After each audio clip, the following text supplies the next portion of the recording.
Você começa a navegar agora pelo Ondas Impressas, o seu podcast sobre o universo da impressão.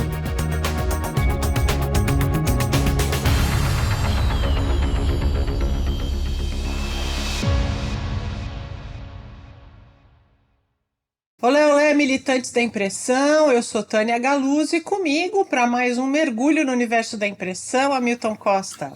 Olá, Tânia. Olá, pessoal. Sempre, como digo, sempre muito bom estar com vocês e vocês conosco para mais um bate-papo, para mais um episódio. Hoje vamos longe, né, Tânia? Vamos! Não tão longe aqui no Brasil, com gente muito boa, mas vamos pensar além mar. Além mar, pessoal, isso porque a gente vai para o Oriente. A gente vai para o Oriente para procurar entender, ou pelo menos levantar alguns pontos sobre a indústria gráfica chinesa, sobre a indústria de equipamentos chineses, isso à luz da maior feira do setor na região e uma das maiores do mundo hoje, que é a China Print 2025. A China Print ela aconteceu em Pequim entre os dias 15 e 19 de maio. A feira ela é quadrianual, ela acontece a cada 4 anos. Essa edição foi a 11ª e eles comemoraram o 40º aniversário da realização da China Print. Dando uma olhada aqui nos números, pessoal, foram mais de 1.300 expositores de 25 países espalhados por 180 mil metros quadrados. Eles ocuparam 2 centros de convenção. Nesse ano, a feira bateu um recorde de público, com mais de 200 mil visitantes. Pelo que a gente apurou, pelo que a gente levantou na imprensa especializada, além do tamanho da feira, chamou a atenção a diversidade de soluções. Então tinha impressão digital, impressão offset, soluções para acabamento, teve, acho que pelo que eu vi, teve bastante coisa de acabamento, para embalagem, rótulos, soluções de sustentabilidade, a feira estava bem variada. Agora, Milton, ninguém precisa ir para a China para encontrar papéis especiais, para encontrar papéis coloridos, papéis com textura, não é mesmo? Claro que não. A BladePay tem uma cartela com centenas de opções, são mais de 500 SKUs à disposição para você valorizar o seu projeto. Vale a pena olhar, vale a pena experimentar, vale a pena fazer criações em cima disso. Exato, são papéis, gente, um mais lindo que o outro. Bom, pessoal, voltando ao Oriente, quem vai realmente contar o que rolou na China Print pra gente são 2 testemunhas oculares dos fatos que estiveram lá justamente para trazer, para entender a potência, a força dessa feira e trazer essas informações aqui para o mercado brasileiro. É isso mesmo, Tânia. Nós vamos conversar com a Carla Geraldo, especialista técnica da Firjan Senai, e Walter Zanacoli. O Walter é diretor tesoureiro da Firjan e diretor jurídico da Centenária Editora Vozes, além de presidente do Sindicato das Indústrias Gráficas de Petrópolis. Eles estavam num grupo de 9 pessoas organizado pela Firjan para visitar a China Print 2025. Carla, Walter, um prazer enorme ter vocês hoje aqui com a gente. Eu que agradeço, Tânia e Hamilton. É uma alegria muito grande poder participar do Ondas Impressas, né? E poder compartilhar um pouquinho aí dessa experiência na China Print 2025. Agradeço também em nome da Firjan, né, por ter participado, ter ido com um grupo de empresários, a gente poder dividir, compartilhar conhecimento e poder agora aqui compartilhar com vocês também, com o público que está assistindo. Enfim, é um prazer. Muito obrigada mesmo. Eu também, da mesma forma, agradeço ao Hamilton, à Tânia, né, essa oportunidade, essa abertura, né, para que a gente possa ter uma oportunidade de transmitir um pouco essa bela experiência que nós tivemos dessa imersão lá na China, né, que foi proporcionada pela Firjan, né. Então, muito obrigado aí pelo espaço que vocês concedem a gente. Obrigado. É um prazer tê-los aqui. Vamos lá. Bom, vamos lá, gente. O Walter você já falou em experiência e eu queria começar por aí. Antes da gente olhar para o que foi apresentado, o que vocês viram lá, eu queria que vocês falassem sobre a experiência da feira em si, com relação à organização, estrutura, público. O que vocês acharam da China Print como evento? Vamos começar com você, Carlinha? Vamos. Minha impressão foi super positiva. É uma feira muito bem organizada, uma segmentação clara dos estandes, das áreas que iam ser pesquisadas, de fácil acesso, uma organização impecável. E isso acabou tornando a nossa visita de uma forma muito objetiva e clara, que a gente tinha um curto espaço de tempo, né, para estar lá. Então a gente foi direto já, onde já tinha sinalizado e tudo muito fácil de ser encontrado. E você, Walter, o que achou? Exatamente, né? Foi uma estrutura, o que nós vimos lá foi assim, além das nossas expectativas, né? Uma estrutura organizacional muito grande, que foi ali, eles têm lá uma associação das indústrias de impressão e equipamentos gráficos, né? Sim. Em parceria com o que eles chamam lá deles lá de Centro Internacional de Exposição, que é um centro enorme, né? É um centro enorme, como a Carla disse. Os 3 dias que nós ficamos lá não foi o suficiente para a gente visitar toda essa estrutura, toda a feira, né?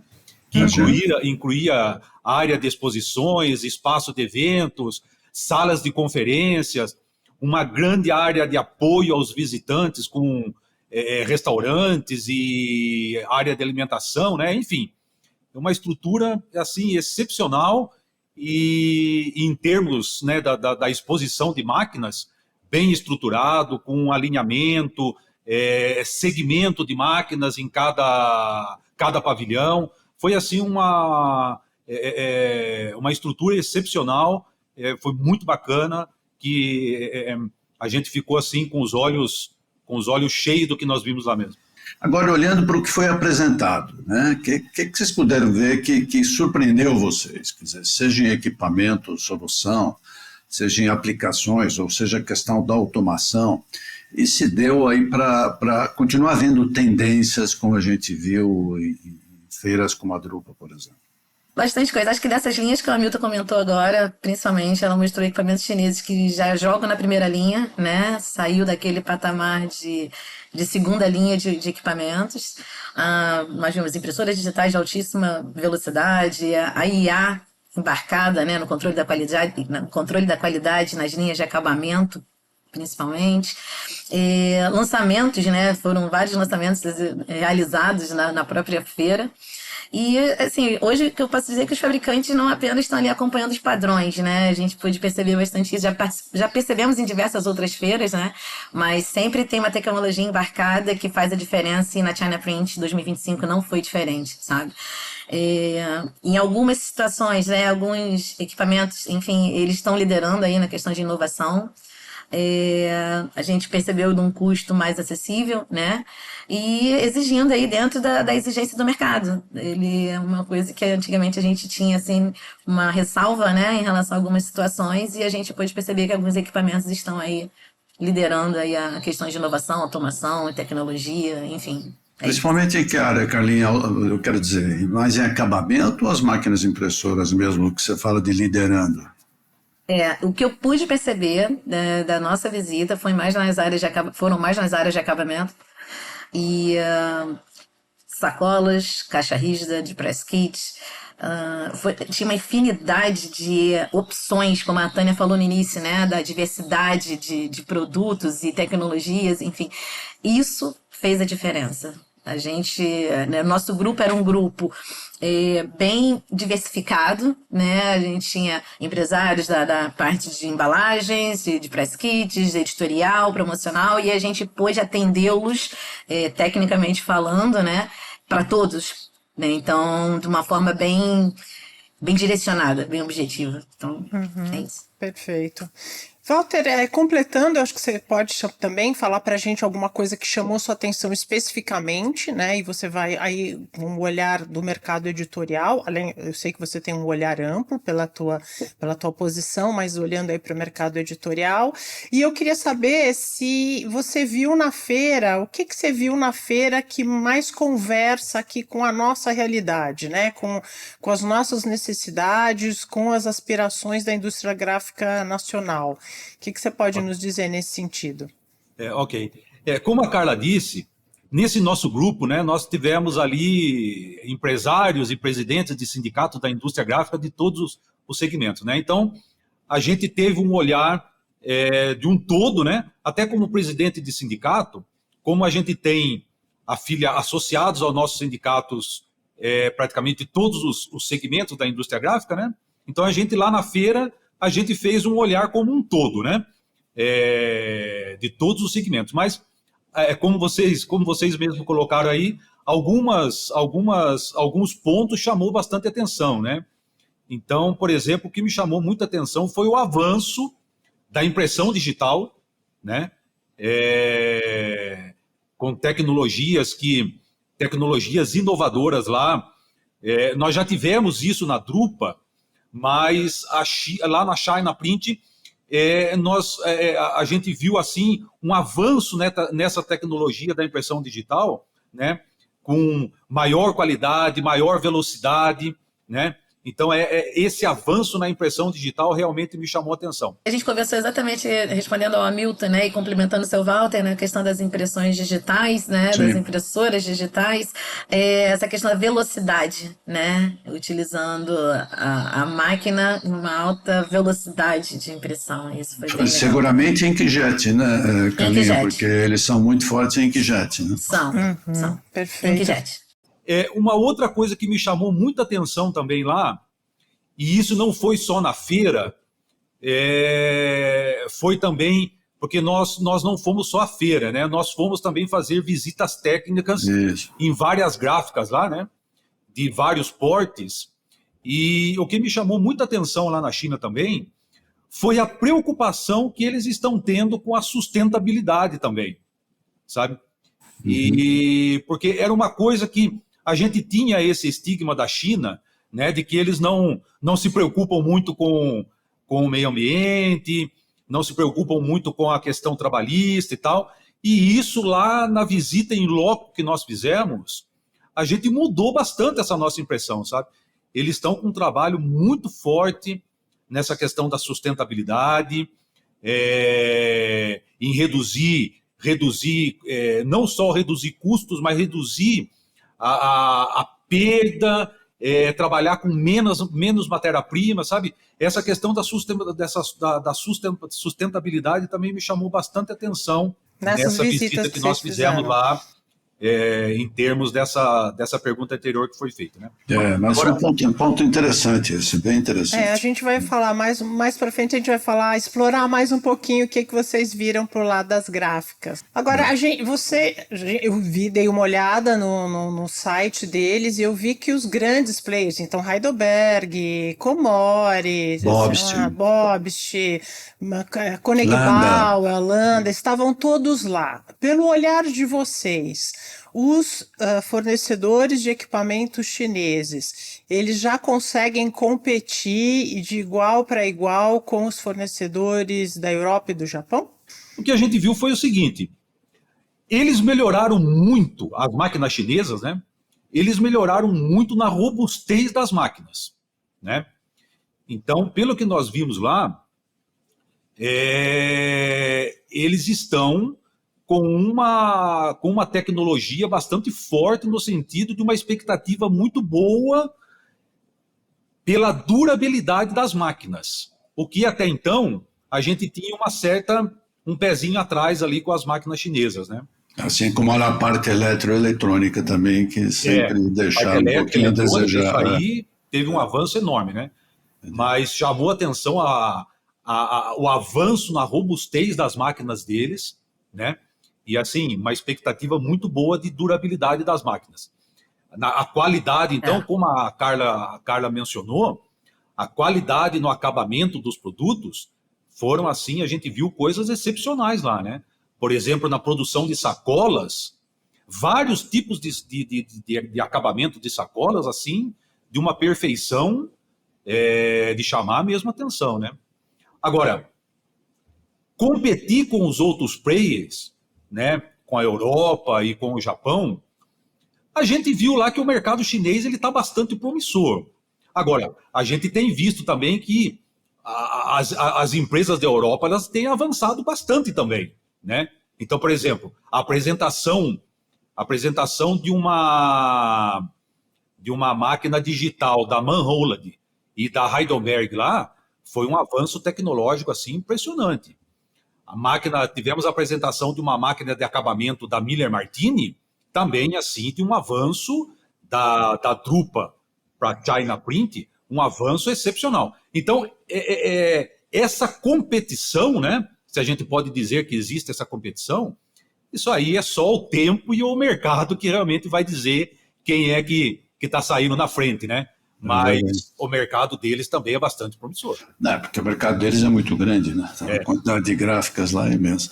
Agora, muitos dizem que a China Print já tem se aproximado da Drupa, né? Não só em tamanho, até porque a Drupa tem uma certa limitação, aliás, todas as feiras no exterior têm posto alguma limitação em relação à presença de companhias chinesas. A Drupa pôs uma limitação, porque senão também eles acabam ocupando todo o espaço, né?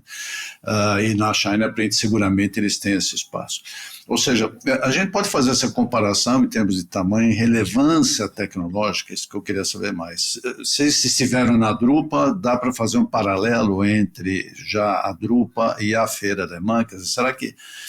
claro que para o Oriente as feiras chinesas estão assumindo o protagonismo, mas chegam a rivalizar. Você acha que estão chegando próximo ao que corresponde ainda o que é a Drupa? Né? Só lembrando aqui, para quem está nos assistindo, para quem está nos ouvindo, alguns números, né?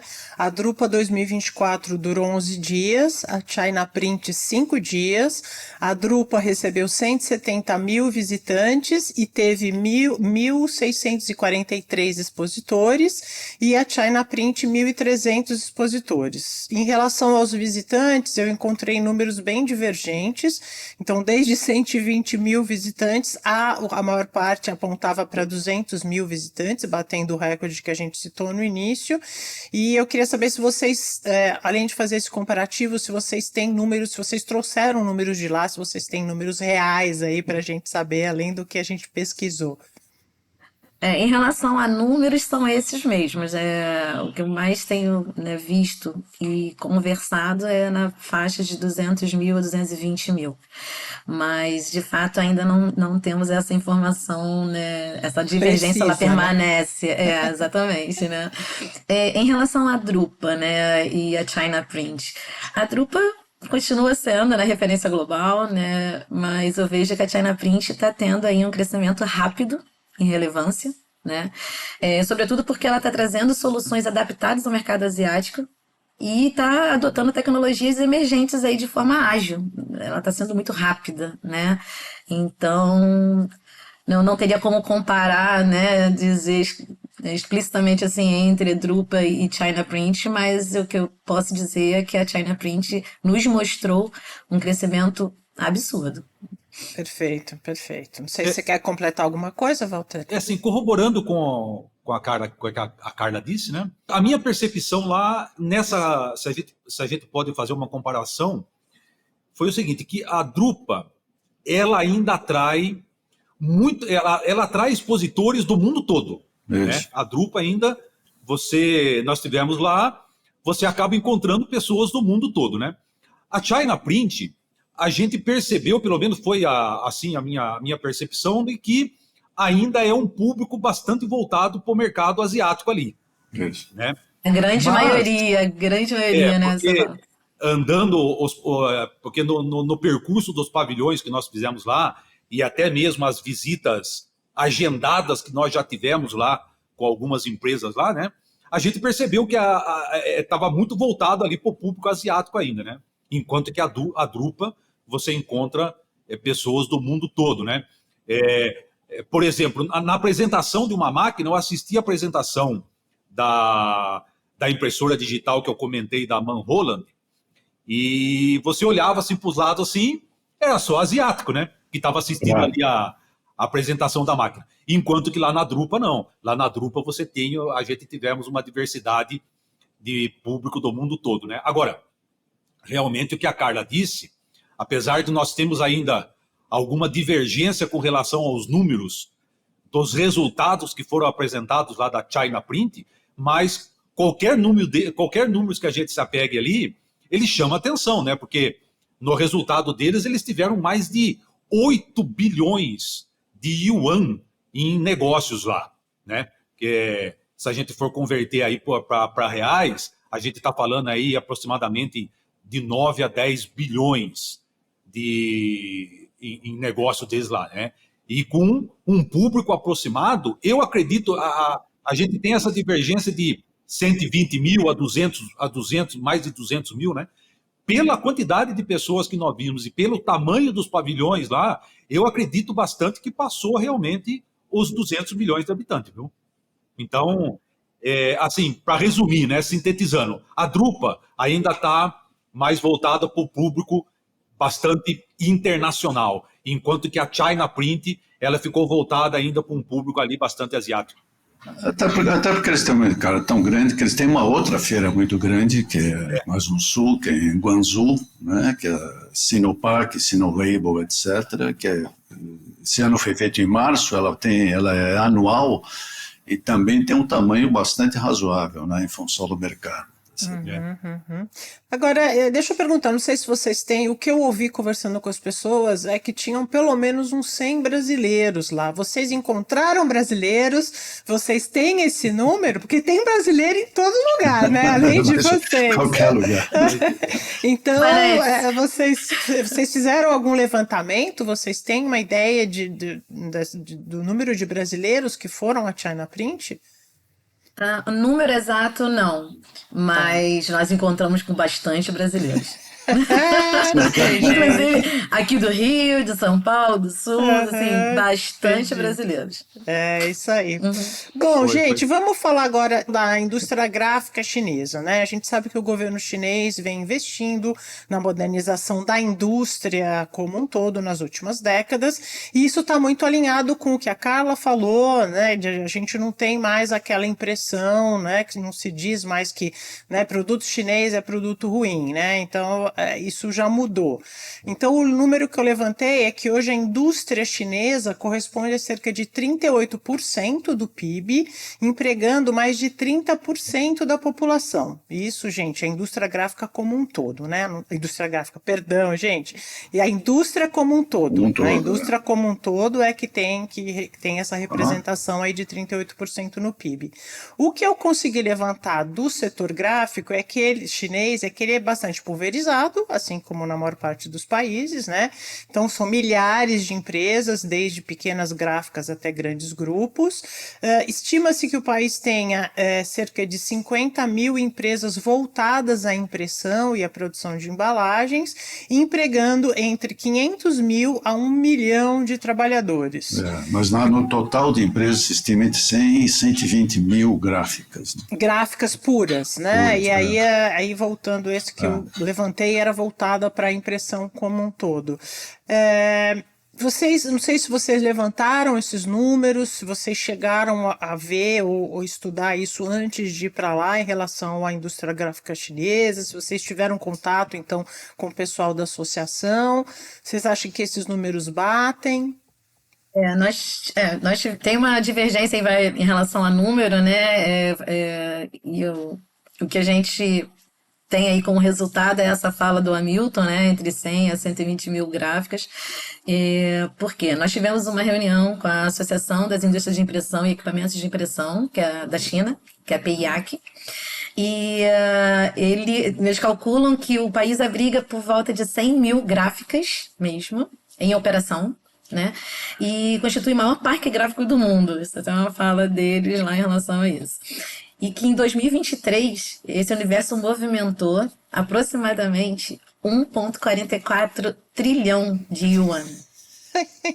Significa aí por volta de 200 bilhões de dólares, né? Então, acho que reforça esse peso do setor no PIB você industrial considerar o chinês. setor gráfico mundial de 1 trilhão, dá 20% disso ou mais, né?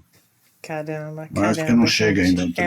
É muita coisa, né? Os números muita coisa. Muito impressionante. Em relatórios oficiais, os números são de 750 mil trabalhadores. Só segundo a PIAC, o número está em torno de 2 milhões de pessoas ligadas direta ou indiretamente à atividade gráfica. É uma indústria forte lá, não tem nem dúvida. E falando de indústria, vocês visitaram as gráficas, como o Walter já comentou, e levantou alguns aspectos. Quer dizer, fora a questão de sustentabilidade, Que outras experiências vocês tiveram? Vocês estavam com um grupo diversificado, eu acho que visitaram gráficas também em segmentos diversificados, né? Quer dizer, o que pareceu? Estão atualizadas ou estão atendendo a demanda, porque a demanda continua crescente, quer dizer, onde elas estão mais focadas? O que vocês podiam ressaltar das visitas, Walter e Carlos? Nas visitas técnicas que nós fizemos lá, nós visitamos empresas gráficas de vários portes, né? E assim, o que me chamou bastante atenção foi a questão da automação deles lá, a automação e robotização, que não poderia ser diferente, né? Em se tratando de China. Mas, apesar de toda a automação que eles têm, me chamou muita atenção a quantidade de funcionários que eles empregam na indústria gráfica lá. Né? Então, isso que me estranha é a robotização para quem tem mão de obra abundante. Né? Exatamente.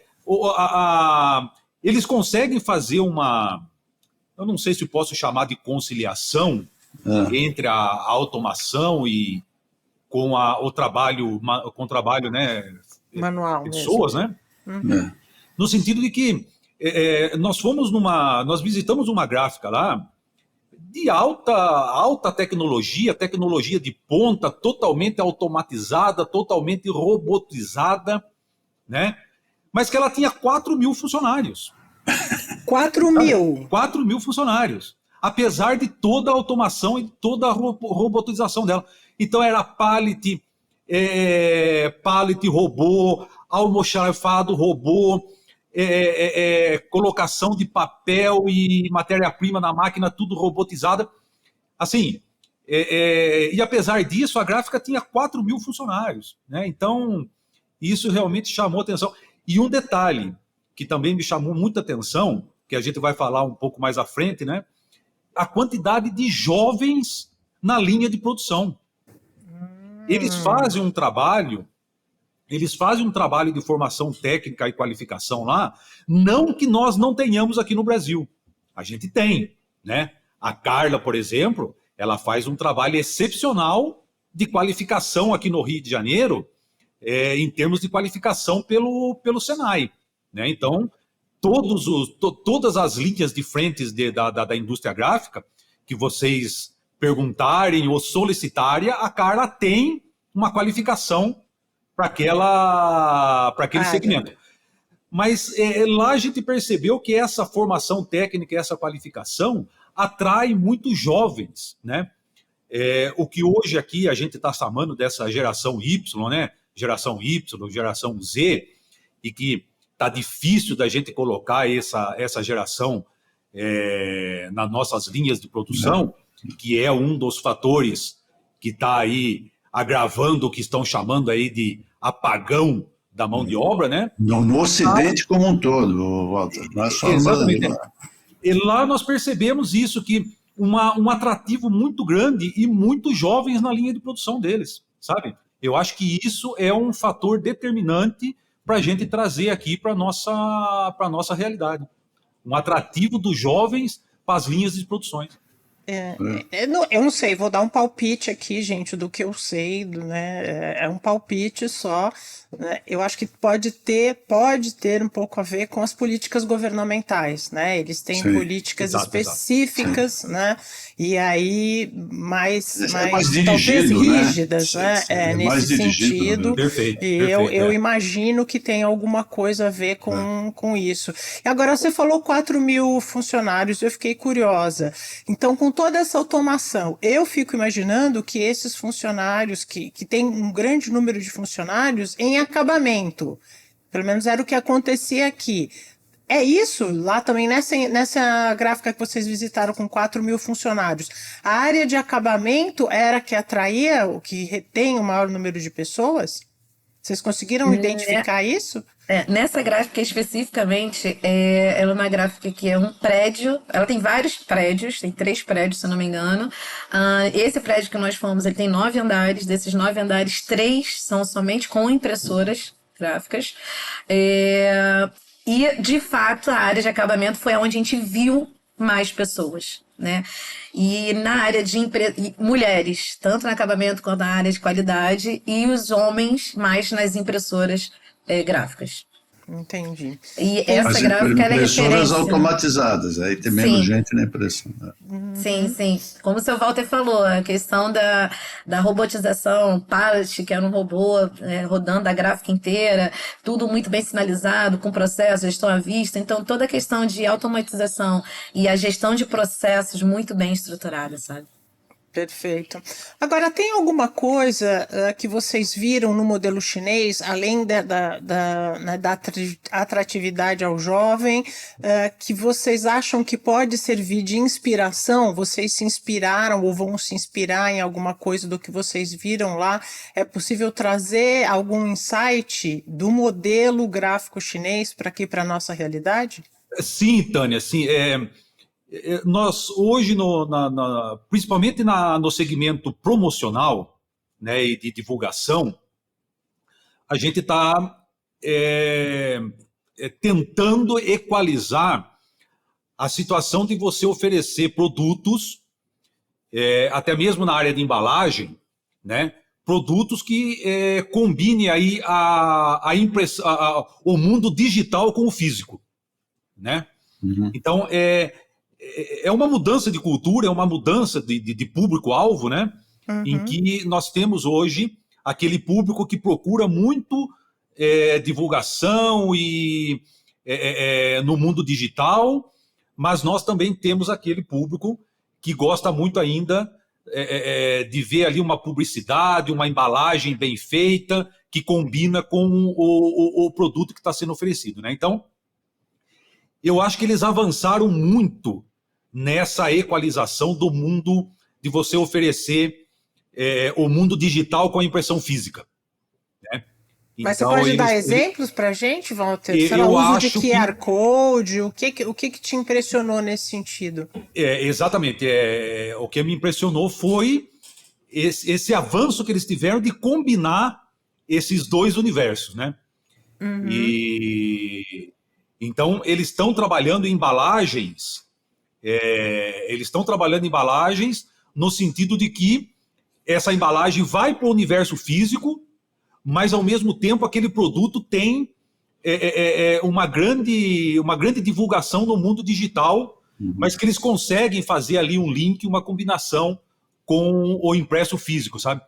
E eu acho que isso é um desafio, é um trabalho que nós temos que trazer aqui para a nossa realidade aqui, né? Para que a gente não se perca só com o digital e a impressão fique desvinculada do mundo digital, né? A gente tem que procurar trazer esse know-how deles lá, que eles estão conseguindo fazer um trabalho bastante bacana de linkar o físico com o digital. Complementando o seu Walter, eles chamam lá de fluxo integrado digital, né? Que é essa questão de transformar esses dados em vantagem competitiva. Então, como ele fala, de IA para qualidade de tempo real, um programa contínuo de capacitação técnica aliado a métricas ambientais, utilização, como a Tânia comentou, né, do QR Code para ter uma conexão ali com o cliente. Então, assim, tudo que pode ser utilizado do digital para agregar ao produto físico, eles estão tendo aí, o que eu sempre comento, né? A inovação faz a diferença, né? Você correr atrás, ter um diferencial, é o que vai ter sua vantagem competitiva no mercado. Então, seria só exemplificando aí o que o seu Walter comentou sobre esse fluxo digital aí integrado, né? Legal, então dando esse olhar geral, partindo da China Print, olhando a indústria gráfica chinesa, né, a gente sabe que hoje o grande mercado gráfico efetivamente está no Oriente, até pela quantidade de pessoas, pelo consumo crescente, né, pela classe média crescente em toda a região. Quer dizer, vocês acreditam, pelo que vocês viram, que a gente está vivendo mesmo uma reconfiguração daquilo que eu chamo o eixo global da impressão, ela está pendendo cada vez mais para o Oriente mesmo? Qual a sensação que vocês tiveram nesse sentido? Como a gente comentou, né, a China está se mostrando mais, né? Ela está se colocando mais à mostra para o mercado global. Eu acho que o principal diferencial aí pelo menos da China Print 2025, foi isso, que até muitos brasileiros não iam e agora já tem uma quantidade bem grande, né, participando e começando a enxergar esse potencial de negócios, né. Nessa reunião que a gente teve com a PIAC, né, com a Associação de Equipamentos e Impressão Chinesa da China, eles comentaram que o vice-presidente, que estava com a gente, ele comentou que 80% da produção interna é focada em embalagem, 15% para editorial e 5% outros, sabe? Caramba. Então, quando eles falam de eixo global, né, a gente sabe que a embalagem está tomando aí um mercado enorme, né? A China está trazendo inovação, tecnologia, automação, visão e sustentabilidade. Então, isso tudo faz com que o mercado gráfico tenham esses olhos voltados para o mercado asiático, né? Um dos pilares, mas assim, levantando esse ponto por conta desses dados referentes a 80% da produção ser voltada para a embalagem, né? Até o volume de produção e exportação deles, né, usando embalagem, também leva a isso. Também, mas ele tem uma produção interna muito alta. Tem dados referentes a isso bem altos. E outro ponto, assim, complementando, né, o seu Walter, é em relação à automação simples, de processos simples, que fazem toda a diferença. Coisas que a gente, de repente, né, assim, o mercado acha que precisa investir muito, que precisa fazer uma automação super robusta e, às vezes, pequenas coisas fazem toda a diferença lá na ponta, lá considerando a produtividade, sabe? Então, Esse é um ponto interessante, cara, é importante isso destacar. Por exemplo, você O consegue que é dar uma um bom automação exemplo? simples nesse caso? Tô curiosa. Eu roubei a pergunta da Tânia. Não tem problema. Ó, esteiras dentro do processo produtivo. Um dispositivo ergonômico que vai facilitar a operação, né? O operador dentro do trabalho dele ali. Dispositivos numa máquina que vai facilitar quando uma folha vai passar para fazer uma cola de algum produto impresso que seja com manuseio. Então, assim, coisas que a gente olhou e falou assim, nossa, não tô acreditando que isso aqui tá aumentando a produtividade, sabe? E coisas simples, assim, nesse sentido mesmo. Pequenas ferramentas colocadas ou que eles peçam para customizar uma máquina de acordo com a produção deles. Então, isso foi uma situação que a gente viu, né? A gente participou, que chamou a atenção. Além, né, da IA embarcada, dos robôs, aí a gente está falando aí de uma situação um pouco mais custosa, vamos chamar assim. Não, mas legal. Perfeito, Volta. perfeito. Essa reconfiguração global da indústria gráfica, ela realmente está acontecendo, né, Milton? Isso aí é um caminho sem volta, né? Mas, além de toda essa questão na produção propriamente dita, como a Carla citou, né, o que a gente percebeu lá é que eles estão exatamente pegando esse time do que eu já falei, de conciliar o digital com o físico, toda essa questão de gestão, né?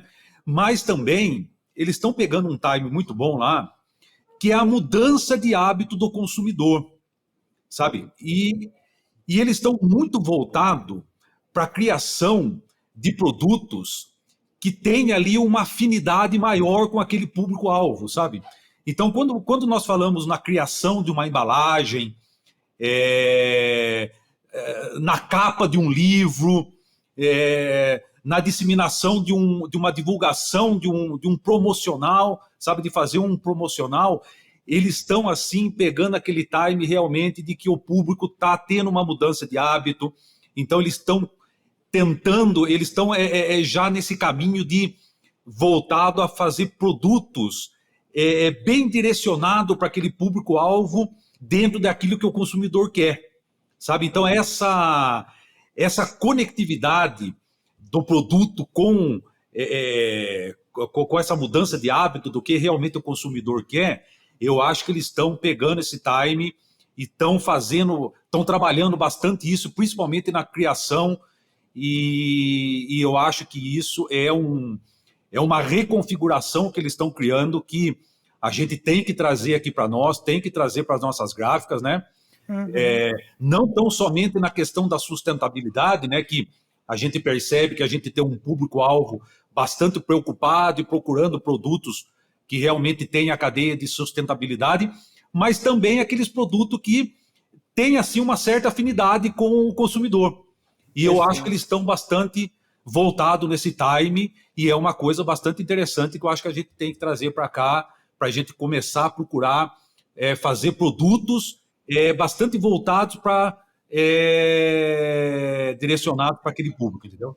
E a Perfeito, gente perfeito. percebeu também, né, complementando o seu Walter,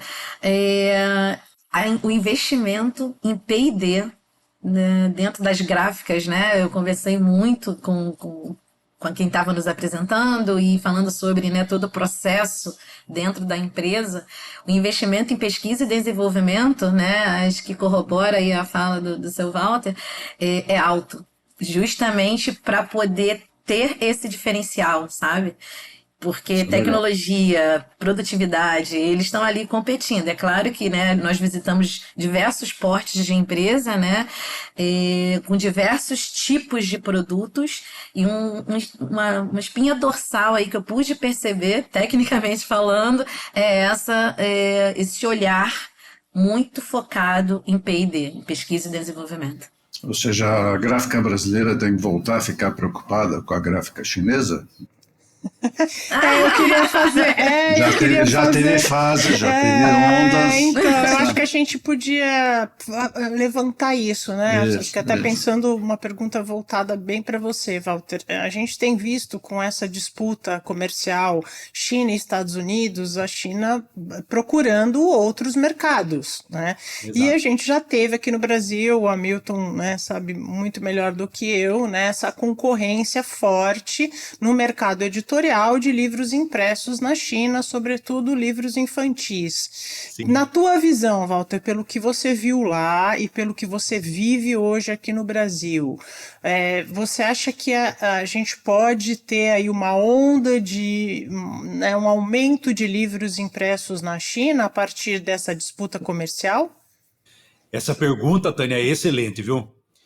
E assim, apesar de toda né, e de encher os olhos que nós vimos lá, né, de todo o trabalho que eles desenvolvem, tecnologia, automação, tudo que eles têm lá, mas também do outro lado da moeda, essa pergunta é bastante preocupante, né? Porque nós já ultrapassamos a barreira da globalização e agora nós já estamos num processo bastante profundo da internacionalização, que é exatamente isso que você falou. É a busca, assim como nós buscamos parceiros lá, mas eles também estão nesse processo de internacionalização, buscando muito parceiros fora da China, né? Então, como você já disse, eles já estão com um polo fabril em vários outros países, como os Estados Unidos, Canadá, Taiwan, né? E por aí afora. E estão buscando esse mercado, e realmente estão buscando esse mercado aqui no Brasil, né? E isso preocupa um pouco a gente, né? Porque, como você já bem disse na sua pergunta, hoje nós já tem um estudo feito aí que mais de 35% do editorial, da impressão editorial é feita na China, né? Como você disse, principalmente na linha de livros infantis, Bíblia, né? E, inclusive, eu abro um parênteses aqui para dizer que nessa gráfica que nós visitamos lá, aí eles têm um showroom enorme, e nós fizemos essa visita ao showroom dele lá, e eu encontrei lá uns 2, 3 livros infantis daqui da editoras nossas aqui do Brasil, inclusive uma editora católica concorrente à nossa aqui, que estava fazendo uma Bíblia infantil ilustrada lá, né? Então, esse fator da internacionalização deles lá da China buscarem parceiros aqui no Brasil, isso assim causa uma certa preocupação, porque eles, em termos de competitividade, eles são muito fortes, né? Então, eu não sei, em termos de custo Brasil, eu não sei se eles topariam criar polos industriais aqui no Brasil. Não compensa. Porque o custo do Brasil aqui é muito grande, né? Então, não sei se isso seria viável para eles. Eu acho que tiraria a competitividade deles. Tiraria a competitividade deles. Não, mas em termos deles buscarem parceiros aqui para fazer a produção lá, de certa forma, Tânia, para responder a sua pergunta, preocupa sim, viu? Preocupa. Entendi. Porque a competitividade deles lá, eles são muito fortes, e aí nesse ponto a gente perderia espaço de produção para eles aqui. E pior que não são só eles, viu? Os indianos também estão muito agressivos nesse sentido, buscando parceiros, quer dizer, a região toda olha para nós com um apetite muito grande, tá certo? Exato. Mas, enfim... Deixa eu te perguntar uma coisa, Walter. Esse número que você deu de 35% é o mercado brasileiro? Você está falando ou do mercado mundial? Que você falou mercado brasileiro. Mercado brasileiro. Mercado brasileiro. Eu só não posso dizer para você com certeza quem foi que fez esse estudo, se foi a Abigraf ou foi no levantamento da CBL, mas a gente tem esse número de que de 30% a 35% do editorial hoje é produzido na China. Certo. Vou ver se eu consigo localizar a fonte dessa informação. Desculpa. Isso porque na China o percentual é de 15% da produção. Sim. De livros, 15% da produção deles dá todo o nosso mercado. É verdade. Agora, nesse sentido, e ainda bem que o didático não dá para imprimir lá. Essa questão não do pode, didático... né? Não pode, essa questão do didático que preocupa a gente, aí estou falando um pouco agora, puxando a sardinha para o editorial, né? Claro. Na questão do didático, o que preocupa a gente é que a produção do didático governamentais, né? Eles não abram esse mercado para produzir lá na China, né? Porque hoje não pode, é isso. É que ele tem dois problemas, né? Primeiro, se existe uma proibição em relação a isso. Segundo, é o tempo de entrega, né? Porque o prazo é muito curto, para ir e voltar não dá tempo, né? Mas tem que ficar atento, porque a gente possível... Já houve esse movimento no passado. Que o nosso governo olhe um pouco para o nosso mercado interno e cria aí um certo protecionismo para que as produções do governo, eles não abram esse mercado lá para a China, né? Uhum. E nesse sentido, Walter, pensando aí em Firjan, existe algum movimento ou um início de movimento para uma conversa justamente com instituições governamentais nesse sentido, ou ainda é cedo para começar um movimento assim? Ô, Tânia, a Firjan sempre está de olho em tudo que possa ser prejudicial e em defesa das nossas indústrias fluminenses aqui, né? Então a Firjan sempre está de olho, a gente está sempre acompanhando. Quando existe algum movimento que a gente entenda que possa ser prejudicial, a Firjan, ela tem uma abertura muito grande, para fazer essas nossas defesas, a defesa dos nossos interesses. Então, a Firjan, ela atua bastante, não tão somente em apagar o fogo, mas de uma forma preventiva, no sentido de que, está tendo que nem o Hamilton falou. No passado, a gente já teve alguma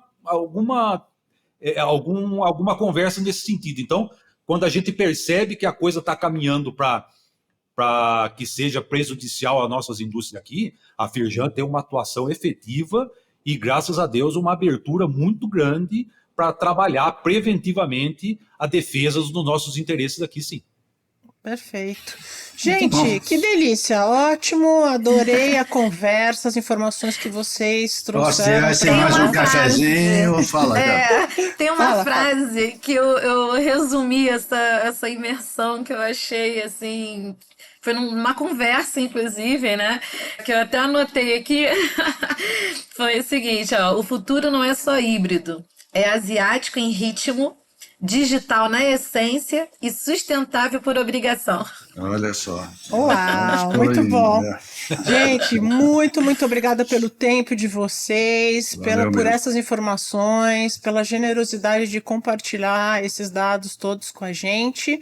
Muito obrigada, Carla. Muito obrigada, Walter. Mais uma vez, nós que agradecemos a oportunidade e a abertura de estar aqui com vocês. É um prazer muito grande, né? E assim, para essa experiência de estarmos lá na China, vivenciando todo esse processo deles, né? Estarmos em loco nas gráficas, ao redor das gráficas, né? A questão deles terem lá polos centralizados das indústrias de cada segmento, isso facilita bastante o mercado deles lá e a gente pôde vivenciar isso. É o que a gente tenta já há algum tempo aqui no Brasil, fazer a criação de polos industriais, né?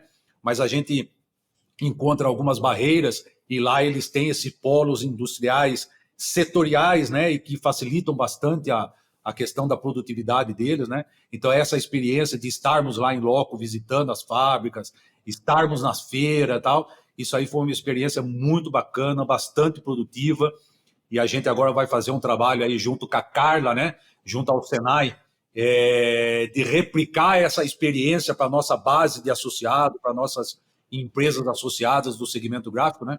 Trazer essa experiência foi muito importante e muito bacana. E a gente agradece essa oportunidade que vocês nos dão de tentar transmitir um pouco essa experiência. Muito obrigado. Obrigado. A gente que agradece, Walter. Fala, Galinha. O que falar depois disso tudo, né? Só ele quer te passar mais projeto, cara. Você ainda tem 2 horas, das 24 horas para poder fazer. Mas Walter, tem que elogiar essa menina, porque é impressionante a atividade que ela tem em relação a toda a indústria gráfica da Fluminense. É fantástico. Muito obrigada mesmo, assim, de coração. Essa aí é excepcional. Gente, eu vou chorar aqui, pelo amor de Deus. O sucesso da nossa imersão à China foi graças a um trabalho que ela fez, que antecedeu a gente ir, né? Um trabalho de preparação, né? Que custou aí horas e horas de trabalho dela, e dias que antecedeu a nossa viagem, que sem esse trabalho a gente não teria esse sucesso. Isso no meio de outros projetos que ela está fazendo. Eu sei porque eu estava fazendo um projeto com ela e trocamos ideias a respeito.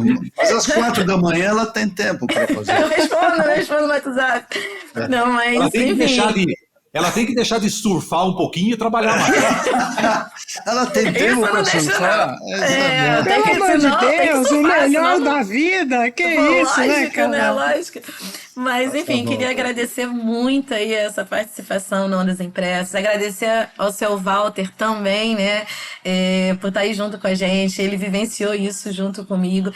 Complementando, né, a questão da equipe, eu tenho que colocar em pauta, né, para poder viabilizar toda a gerência, a diretoria da Firjan Yale, a área internacional, o associativismo. Então, assim, foi um grupo muito grande para que o nosso presidente, foi um grupo muito grande para que essa imersão, né, como a gente chama, imersão internacional gráfica, pudesse ter acontecido.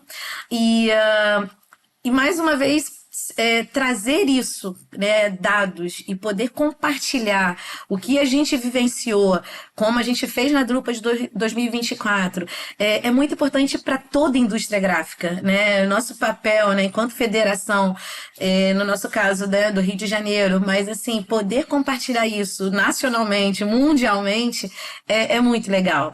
Nosso tempo aqui é limitado e tudo mais, mas a gente vai ter aí relatórios, a gente vai ter aí desmembramento dessa ação, né? Que, de fato, tanto para os empresários, né, que participaram, né, dos nossos 6 sindicatos gráficos do Estado do Rio que participaram, como também para os associados e todo o mercado gráfico, né? Acho que isso é uma onda aí que a gente consegue compartilhar e com muito prazer, com muita satisfação. Eu agradeço. Muito bom, gente, muito bom. Eu vou colocar, pessoal, quem está nos seguindo, quem está nos assistindo, nos ouvindo, eu vou colocar os perfis da Carla, do Walter, vou colocar os links no descritivo do episódio, e aí sei que eles vão ter um enorme prazer se vocês tiveram perguntas, e também nas nossas postagens a gente vai fazer, também vocês podem conversar com a gente, se vocês quiserem perguntar alguma coisa, a gente entra em contato com eles, então vamos expandir essa conversa para além do episódio. É isso aí, pessoal. Agradeço muito a audiência de vocês. Peço o like de vocês no vídeo, favoritar nas plataformas de áudio, dar as nossas 5 estrelas para que a gente, continue crescendo, continue ampliando essa conversa. Muito obrigada pela audiência de todos. O nosso e-mail, Hamilton. Ondas Impressas podcast@gmail.com. Certo? É isso aí, pessoal. Muito obrigada, Hamilton. Beijo. Para você também, Tânia. Abração a todos. Até a próxima. Estamos aí. Até o próximo episódio, gente. Tchau. Obrigada.